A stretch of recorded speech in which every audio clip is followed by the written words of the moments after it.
Assalamualaikum warahmatullahi wabarakatuh. Perkenalkan, nama saya Faisal Fajar Sidik.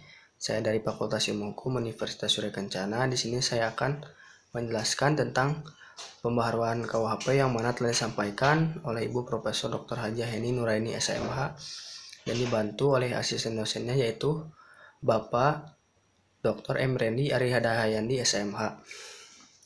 Langsung saja di sini saya akan menjelaskan tentang metode pembaharuan KUHP yang mana telah disampaikan pada pertemuan kelima. Yang pertama yaitu dalam metode pembaharuan KUHP itu ada evolusi atau evolusionis, yang kedua kompromis, begitupun yang ketiga yaitu global. Yang pertama, evolusi atau evolusionis yaitu pembaharuan yang dilakukan dengan cara menyelipkan pasal-pasal baru dalam KUHP. Begitupun contohnya yaitu Undang-Undang No. 7 Tahun 1974 tentang penerimaan perjudian.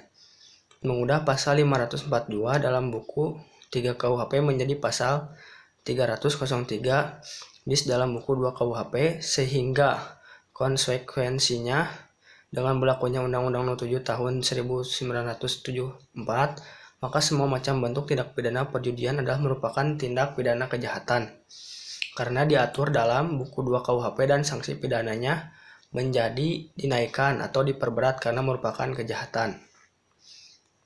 Selanjutnya yaitu yang kedua, kompromis.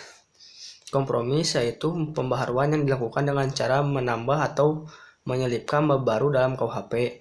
Jadi apabila ada aturan atau cukup dengan cara menambah atau menyelipkannya saja.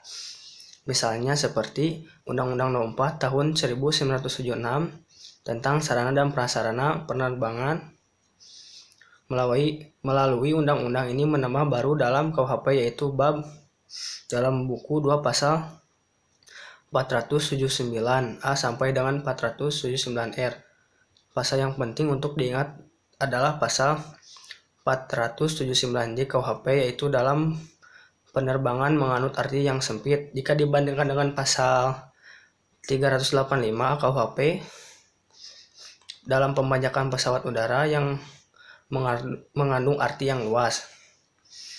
Dan yang ketiga yaitu global, pembaharuan hukum pidana yang dilakukan secara keseluruhan, baik hukum pidana material maupun hukum pidana formal. Adapun contohnya yaitu Undang-Undang No. 7 Darurat Tahun 1955 tentang tindak pidana ekonomi yang mengatur baik pidana formil maupun pidana non-material. Selanjutnya yaitu periodisasi pembaharuan KUHP. Secara kronologis, pembaharuan, penambahan, dan pembaharuan undang-undang hukum pidana telah dilakukan terhadap beberapa aturan atau undang-undang diantaranya yaitu seperti Undang-Undang No. 1 Tahun 1946 tentang peraturan hukum pidana. Selanjutnya Undang-Undang No. 20 1946 tentang hukuman.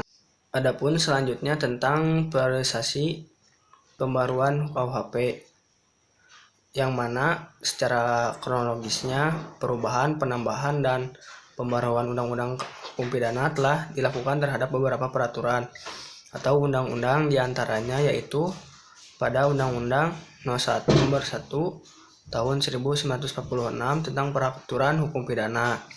Selanjutnya Undang-Undang Nomor 20 Tahun 1946 tentang hukuman tutupan. Selanjutnya Undang-Undang Nomor 7 dari tahun 1955 tentang pengusutan, penuntutan, dan peradilan tindak pidana ekonomi, begitupun sebagainya. Mungkin cukup sekian dari saya, kurang lebihnya mohon maaf. Akhirul kalam, wassalamualaikum warahmatullahi wabarakatuh.